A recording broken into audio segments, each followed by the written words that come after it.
Salut, c'est John, on se retrouve aujourd'hui pour la vidéo test du Oppo Find N. Voilà, le téléphone de chez Oppo, pliable, que j'avais bien apprécié déjà, franchement, déballage, avec un super format, je trouve, vraiment un très très bon téléphone. On va se refaire un petit peu les caractéristiques, on va repartir sur Trading Shenzhen, donc il nous avait été envoyé par Trading Shenzhen, je leur en remercie, c'est un téléphone de prêt, il va partir après, juste après, un autre youtubeur. On te met quand même les liens dans la description de la vidéo, malgré que ce soit un téléphone quand même qui coûte assez cher. Voilà, mais ça peut intéresser du monde, il en faut pour tous les goûts et les couleurs.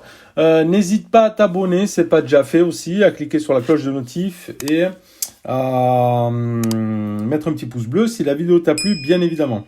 Voilà, après tu peux aussi nous suivre sur Tipeee si tu souhaites nous soutenir. Dans l'aventure en faisant un petit don, tu peux aussi, c'est pas obligatoire. Et voilà. Donc allez, on se refait un petit tour sur le site Trading. Donc ici, on avait reçu la version 12-256 à 1647 €. Tu as aussi le 8-256, qui a un stockage et même de la RAM assez bien, à 1357. Voilà, bon, après, ça dépendra de ton budget. Donc c'est quand même un coup, ce téléphone. On a le Snap 888 dessus. Donc téléphone pliable de chez Oppo. Vraiment bien. J'ai été faire aussi la partie photo et tout, vraiment super. Un téléphone fluide. Là, tu as 12 Go de RAM à LPDDR5. Voilà, tu as un écran OLED de 5,5 pouces en façade et 7,1 une fois que tu le déplies. Vraiment sympa. En bleu, il doit être plutôt, en blanc, il doit être plutôt beau aussi. La partie GPU, c'était l'Adreno 660. Donc, du stockage interne en UFS 3.1. Pas d'extension de carte SD. Par contre, il est double SIM, 32 mégapixels en façade avec une ouverture 2.4, l'embellissement AI, le mode d'éclairage d'appoint intelligent, le mode nuit, etc. Derrière, on avait du 50 MP avec une ouverture 1.8 et de l'OIS. On avait un ultra grand angle de 16 MP avec une ouverture 2.2 et un téléobjectif de 13 mégapixels avec une ouverture 2.4 et un zoom optique x2. À l'avant, un écran OLED de 5,5 pouces avec un taux de rafraîchissement de 60 Hz et 240 Hz. L'écran principal de 7,1 quand tu l'ouvres, donc pliable avec un taux d'échantillonnage, après du 100 Hz, du 180 Hz et du 800 nits en termes de luminosité. L'écran avant, c'est du 1972 par 988 pixels. Le principal, c'est 1792 par 1920, de la Wi-Fi 6, un Bluetooth 5.2. On a la charge sans fil 15 watts, charge 33 watts et j'ai même vu qu'il y avait une charge inversée aussi. Il y a une option pour la charge inversée. Charge sans fil, donc NFC, capteur d'empreinte sur le côté. Donc téléphone 5G qui avait la N1, 3, 5, 7, 8, 20, 28A, 38, 41, 66, 77, 78. Et pour la 4G, on avait la B20, la B28A. Et après, on a la B1, 2, 3, 4, 5, 7, 8, 12, 17, 18, 19, 20, 26, 28A et 66. Voilà, Android 11, anglais, chinois, français. 275 grammes et des dimensions qui faisaient 132,6 par 73 par 15,9 d'épaisseur. Donc c'est vrai qu'après une fois plié, ça te fait un téléphone un petit peu épais. Après une fois ouvert, c'était quand même plutôt pas mal, plutôt intéressant. Après une fois plié, forcément tu as un double téléphone quoi. Tu as un double téléphone. Après vraiment sympa, avec un bel écran en façade, l'Always on Display. La roco faciale au double tap. Tu as le capteur d'empreinte ici sur le côté. Après, je t'invite à revoir la vidéo de déballage. Tu vois, tu as le capteur d'empreinte ici. Donc, ça peut être un peu gênant parce que là, tu as les boutons, vu qu'il est rabattu, tu as le volume plus moins, c'est le capteur d'empreinte ici, après, juste derrière. Tu vois, hop. Donc, quand tu l'as comme ça, il faut bien aller derrière. Et sinon, après, tu as l'option aussi. Tu peux l'ouvrir directement. Hop, et avec la roco faciale interne, avec la caméra interne, il pourra déverrouiller aussi également. Voilà, donc ça c'est plutôt cool. Donc après, ce ne sera pas le téléphone un petit peu, je dirais, de monsieur tout le monde. Ce n'est pas le téléphone que tu vas amener si tu travailles sur des chantiers, etc. Bon, après, ce sera à tes risques et périls. Mais je doute après, s'il y a de la poussière et tout qui se glisse sous l'écran pliable ici. Voilà, donc ce ne sera pas un téléphone un petit peu passe-partout. Il faudra y faire aussi attention. Ça, c'est sûr. Hop, on va se le mettre un petit peu comme ça. Donc après, tu refais le tour de notre vidéo déballage, si tu veux voir. Derrière, tu avais les APN. Après, un très très beau design, franchement, j'aime bien. J'aime bien le format surtout compact. J'aime bien ce format pliable, mais à la fois compact et tout. Franchement, j'ai bien kiffé de l'utiliser comme ça. Pour la partie jeu, vidéo et tout, vraiment, c'est super top. Donc pour notre partie écran, tu as plusieurs aussi modifications. Ici, c'est pour le mode écran d'accueil. Donc soit avec toutes tes applications ici, soit avec le tiroir d'applications, hein, si ça t'intéresse.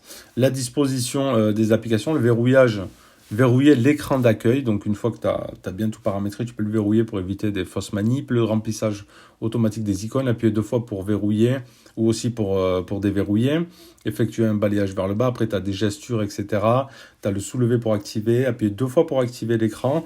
Donc c'est ce que je t'ai montré. Ça marche aussi bien sur l'écran extérieur. Tu as aussi le Always on Display intérieur et aussi bien sur l'écran intérieur. Tu vois. Des fonds d'écran, le gestionnaire de tâches, etc. L'écran interne navigation système, ça va être pour mettre ici les gestures ou autres. Si tu veux, donc tu as les gestures. Franchement, après, ça répond très très bien cet écran pliable à l'intérieur. Vraiment, ça fonctionne très très bien. Pour la partie après affichage. Donc après, tu auras bien évidemment soit la possibilité de mettre le mode clair si tu veux. Donc là, ça pète un peu les yeux. Tu as le basculement auto aussi pour éviter les perturbations, etc. Donc là, je suis en luminosité augmentée, le confort des yeux, le mode des couleurs, l'amélioration de la netteté d'image vidéo, l'amélioration des couleurs vidéo, le mode vidéo HDR lumineux, ok, l'extension, le taux de rafraîchissement. Donc là, je suis en mode élevé 120 Hz ou standard 60 Hz. On a vu qu'une fois, là, je suis en 120 Hz. Une fois que je plie mon téléphone et que je vais sur la face avant, ici, j'ai plus la possibilité, je suis en standard. Donc en fait, en mode standard, hop, en mode standard, en fait, sur l'écran extérieur, hein, tu seras en 60 Hz et maximum à l'intérieur en 120 Hz. Dommage qu'on n'ait pas le 120 Hz aussi de l'autre côté. L'affichage de l'écran. Après, tu peux montrer l'appareil photo, descendre ici, ça va être pour la partie pour cacher les caméras ou autre. Donc voilà. L'écran principal, on revient aussi dans les fonctionnalités d'écran. Donc tu as l'écran scindé, affiché 2 applications sur le même espace, on connaît des fenêtres flexibles, on connaît le mode ordinateur pliable. Donc là par contre, il n'y a aucune application de la prise en charge dans ce que j'ai mis, que ce soit YouTube, etc. Ça c'est un petit peu dommage qu'ils n'aient pas développé plus de trucs, c'est-à-dire que ça te permettra, quand tu le plies comme ça, hop, d'avoir une gestion, d'avoir une partie de travail en haut, une partie de travail en bas. Il n'y a même pas d'application de notes ou autre d'origine, tu vois, qui est pris en charge, il n'y a rien du tout. Donc ça, c'est un petit peu dommage qu'on ne puisse pas travailler avec ça sur des applications tierces qu'on a mis. Donc à voir après si ça développe un petit peu plus. Donc je reviens ici, l'écran principal. Donc le mode ordinateur pliable pour l'instant, ben, écoute, avec tout ce que j'ai mis, je n'ai pas pu le tester. Tu as le mode conduite, la permutation d'écran. Donc là, c'est-à-dire que quand je le ferme, je choisis de désactiver l'écran ou de balayer vers le haut pour continuer à utiliser l'écran une fois que je le ferme ou de continuer à utiliser. Donc là, mode désactivé, c'est-à-dire que je ferme, hop, il me verrouille le téléphone. Tu vois. Ici, hop. Balayer vers le haut pour continuer à utiliser, c'est-à-dire là, je vais le fermer. Et là, il va me proposer, si tu veux continuer à l'utiliser, hop, tu balayes vers le haut et je reviens sur mon écran. Et ensuite, tu as continué à utiliser, c'est-à-dire que là, ça ne va pas se verrouiller du tout. Hop, et tu reviens directement ici sur ton écran. Tu ouvres également. Donc moi, j'ai mis désactiver l'écran, comme ça le verrouille automatiquement. Une fois que ça le ferme. Ensuite, les 2 fenêtres, utiliser une application dans 2 fenêtres différentes. Et pareil, là, tu n'as que l'application Oppo qui est compatible dans ce que moi j'ai pu télécharger. Et après, tu auras la taille d'affichage. Tu pourras ajuster les tailles d'affichage suivant les applications en fait utilisées. Sinon, notre paramètre système. Donc après, la navigation est plutôt cool comme ça. Hein, ça fait mode tablette, c'est-à-dire que tu auras tous tes paramètres d'un côté et tout le détail de ce paramètre de l'autre côté. Voilà, là si je vais dans Wi-Fi, j'ai mon détail de Wi-Fi. À ma droite, le réseau mobile, les connexions et partages. Donc tu vas y retrouver ici le NFC, le partage d'écran, le PC Connect, le Screencast. Donc en fait, tu peux faire le connecter sur un PC, avoir un petit mode un peu sympa, le Screencast, le Car Connect et la partie imprimée. Après, personnalisation, ça va être tout ce qui va être Always on Display, tout ça. Gestion des icônes, changer les icônes et tout. L'écran d'accueil, ça on l'a vu, et verrouillage. L'affichage, on l'a vu. Le son et les vibrations. Ok, tu as le Dolby Atmos ici. Donc, tu as un profil de l'environnement, un profil de scénario spécifique, intelligent, théâtre, jeu, musique, etc. Tu choisiras tout ça. Donc là, il est activé. Notification et barre d'état. Ok, mot de passe, autorisation et confidentialité. Donc, mot de passe et sécurité sera pour le capteur d'empreinte et la reco faciale. Ta partie batterie avec l'autonomie, l'écran principal, on l'a vu, les fonctionnalités spéciales. Donc, tu as les bulles de retour à pire, les bulles latérales, ce sera des petites bulles qui se mettront sur le côté, un espace enfant et un mode veille aussi. Et les gestes et mouvements. Donc, le balayage avec 3 doigts, plein de petits raccourcis comme ça. Les paramètres du système. Donc ici, la navigation du système, j'ai mis par gesture, le langage français, les claviers, les dates et langues, l'accessibilité, les captures d'écran, etc., etc. La connexion OTG, réinitialiser le téléphone, le sauvegarder et tout ça. À propos de l'appareil, donc là, on sera dans le détail. D'ailleurs, il y a une nouvelle version du firmware disponible. Nom de l'appareil Oppo Find N, tu as le stockage, tu as le processeur, le Qualcomm. Donc ici, on a 12 Go de RAM. Tu peux voir, hop. Et tu as 3 qui peuvent être alloués aussi en cas de besoin. Bon, déjà, tu as 12 Go de RAM. Et si ce sent un petit peu faible, ce qui m'étonnerait, tu peux aller choper 3 Go, 5 Go de plus et même 7 Go de ton stockage interne, donc des 512 ici, pour l'aider à améliorer la RAM. Tu peux monter ta vue haut. Donc, tu peux lui rajouter même 7 Go de plus. Ça te fera 19 Go de ROM, c'est énorme. Donc la version, etc. Nouvelle version. Donc là, il a une mise à jour. Donc après, multilangue, tu peux mettre le Play Store, tout ça. Il n'y a aucun souci là-dessus. Donc tout ça fonctionne très très bien. Allez, on va aller se regarder un peu le score. Tu me vois un peu en décalé. En toutou de la bête. Donc on voit quand même les marques des plis, hein, tu vois. Mise à jour disponible. ColorOS, ok. Android 12. Tu vois quand même les petits plis en milieu du... Là, on me voit ici quand on voit ma tête, tu vois. Donc, tu vois même, je dirais, 3 plis. Tu vois, 3 plis sur du milieu et 2 des côtés. Donc, pas forcément méga visible, là, tu le vois comme ça. Mais, tu vois, quand je mets comme ça, là, tu vois les plis au milieu de l'écran.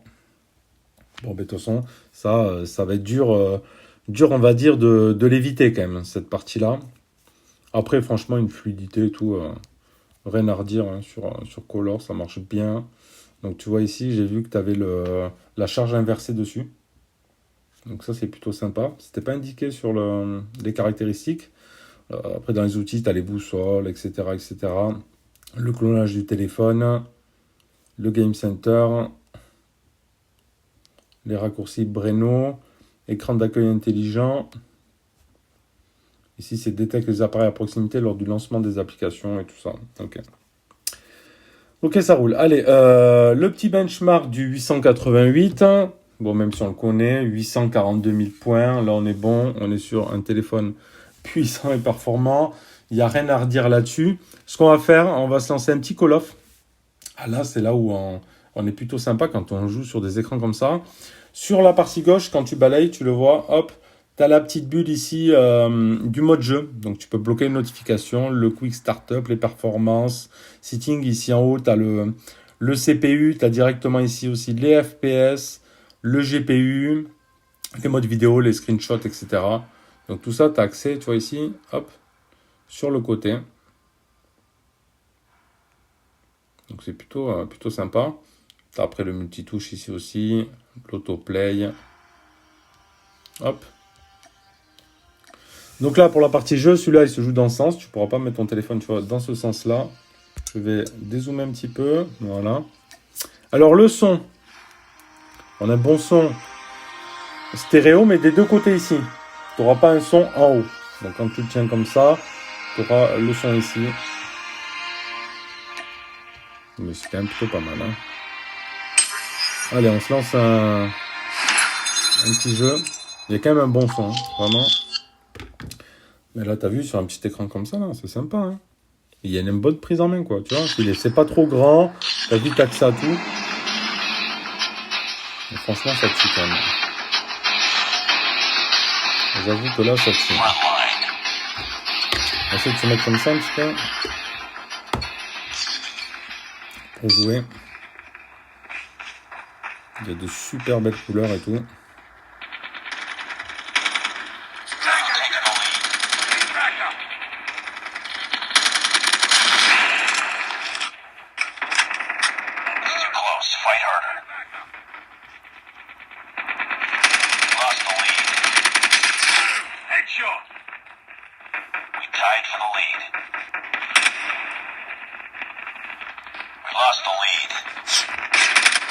Ah, il veut me la faire. Oh putain, le con.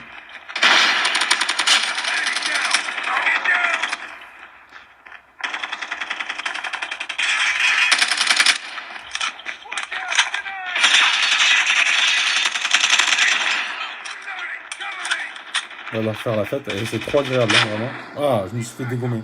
C'est super agréable de jouer sur un écran comme ça. Franchement, c'est énorme. C'est énorme. C'est plaisant. Non, franchement, c'est fluide. L'écran, il est super fluide, l'écran. Hein. Franchement. Et là, quand on joue, on ne voit pas du tout le trait du milieu, tu vois. Je te zoome un max. Tu vois, on ne voit pas du tout l'écran du milieu. C'est juste ouf. J'essaie de te zoomer bien comme ça. Pour essayer de t'imprégner un petit peu dans le... Hop là. T'imprégner dans le jeu.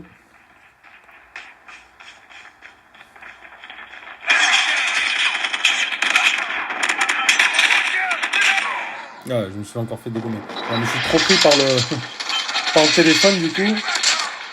Non mais là tu vas t'éclater. Jouer sur des formats comme ça là, même la prise en main et tout. Franchement tu vas vraiment t'éclater. Et c'est super top. Donc tu vois, une partie jeu vraiment sympa sur ce Oppo Find N. Une autre partie de très cool sur ce Oppo Find N, c'est la partie photo. Vraiment, de très très belles photos. Alors bon, je suis sorti prendre des photos un petit peu comme ça. Mais au final, après aussi, tu peux prendre tes photos comme ça, hein, avec l'écran de devant principal. C'est tout aussi bien. Voilà. Et donc, tu as tous les modes qu'on a pu voir lors du déballage. Donc, tu as le mode 50MP que tu vas retrouver ici directement sur la gauche. Sinon, tu quittes le mode 50MP, tu auras l'ultra grand angle qui est ici en haut. Tu auras la partie normale. Après, tu auras la partie zoom avec un zoom x20, on l'a vu. Lors du déballage aussi. Hop. Donc après, tu peux avoir accès aussi avec la petite molette directement pour gérer ton petit zoom et tout. Hop, on se remet en mode normal. Le mode AI, bien évidemment, les filtres, etc. Tout ce qui va bien. Le mode aussi double écran. C'est-à-dire qu'ici, tu vas pouvoir, par exemple, prendre tes photos et avoir directement le rendu de l'autre côté. Alors après, ça pourrait marcher peut-être, hop, comme ça. En fait, tu peux aussi... donc, ils ne disent pas, tu vois, dans l'écran double. Mais sur la partie photo, tu vas le pivoter, paf. Et donc là, tu peux, c'est comme viser, tu vois. Donc ici, en bas, tu as ta partie photo, zoom et tout. Et tu vas pouvoir aussi te mettre comme ça. Hop, tu vois, pour prendre les photos. La partie portrait, la partie vidéo aussi. Tu pourras te mettre comme ça si tu le souhaites. Hop. Donc ici, c'est une partie... Attends, je sais plus où j'ai mes appareils photo. Là. Une partie aperçue, avec aussi une partie de l'autre côté. Franchement, tu as des écrans de partout. Tu as des écrans de partout. Donc là, c'est quoi? Hop. L'aperçu est également disponible sur l'écran de couverture. Donc là, c'est pour activer sur l'écran arrière. Après, tu peux te faire des méchants selfies avec au final les capteurs principaux en fait, sans faire la partie selfie. Donc ici, c'est pour avoir accès derrière. Si tu désactives, il n'y a plus rien derrière ici. Et là, ici, c'est la partie aperçu. Donc ça aussi, plutôt cool. Donc tu peux travailler d'un côté tes prises de photos et tu as directement le rendu de l'autre côté. Tu peux cliquer, tu peux directement modifier, supprimer, partager et tout. Donc ça, c'est vraiment plutôt sympa. Donc là, tu quittes tout ça. Hop, tu te remets en mode normal. Et tu peux aussi donc faire comme ça, comme on l'a vu. En partie vidéo, Donc après, tu avais la super stabilisation, tu as l'intelligence artificielle pour la partie vidéo, tu as les fréquences d'image en 60 fps, tu as la résolution, tu peux monter sur de la 4K, avec aussi du grand angle, mais pas sur la 4K, en 1080p. Non, 1080p, tu n'as pas de grand angle non plus. Attends, 1080p ici. En 30 fps, voilà. 1080p 30 fps, tu as l'icône du grand angle qui apparaît. Donc ça, c'est plutôt cool. Et après, c'est quand tu vas regarder tes photos. Franchement, sur un écran comme ça, c'est juste magnifique. Donc là, des photos qu'on avait prises lors du déballage. Des petites photos de nuit que j'ai fait. Donc je te passe toutes les photos, bien évidemment. On va te mettre les photos. Ça te fout la tête dans le gros doudou. Hop. Ça, c'est des petits poissons que j'ai filmés là, dans l'aquarium. Non, franchement, le rendu, il est super beau. Il y a de belles couleurs et tout. Et comme je t'ai dit, regarder des vidéos sur un écran comme ça, c'est vraiment sympa. Hein. Donc, je vais te passer tout ça. N'hésite pas aussi, on te met le lien du Google Drive. Hein. On va stocker plus de photos dessus, même le mode zoom et tout, des ampoules.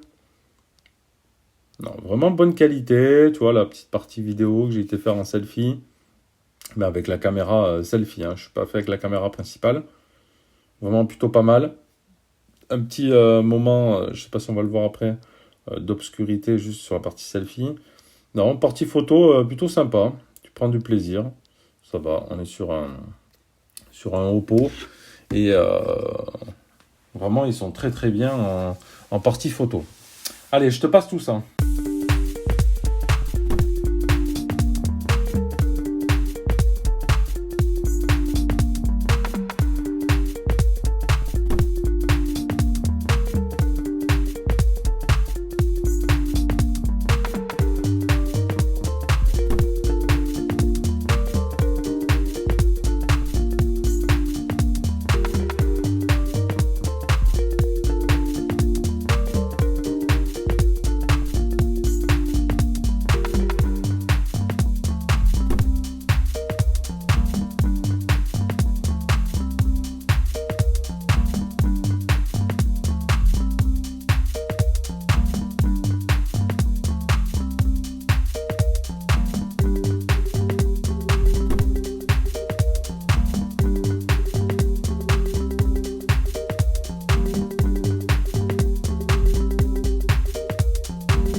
Donc notre partie audio, on l'a vu, on a un Dolby Atmos, on a les deux haut-parleurs ici du même côté. Dommage qu'il n'y en ait pas eu aussi en haut, parce que quand on le prend donc comme ça, on se retrouve avec les haut-parleurs que de ce côté. Si tu le prends comme ça, tu as les haut-parleurs que sur le côté droit. Dommage qu'ils aient pas pu en insérer directement vers le haut aussi. Bon, ben après c'est comme ça. Costa Rica, qu'est-ce qu'on va se mettre un petit peu? On va se mettre un petit truc ici. Donc après quand même un bon son et plaisant là quand tu es sur YouTube et tout de pouvoir naviguer directement.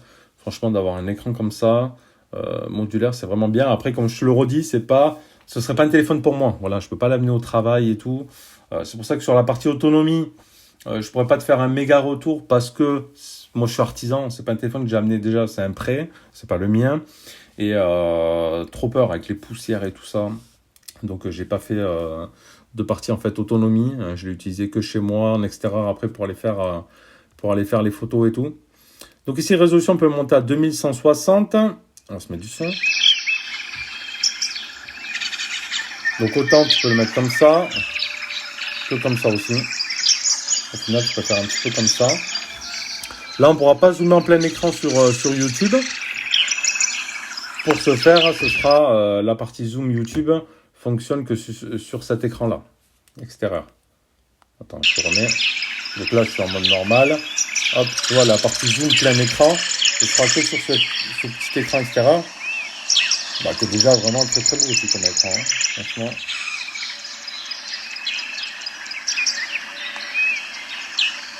Donc on a le haut-parleur ici, tu vois. Donc après tu l'ouvres, hop, et tu repars ici sur ton écran principal.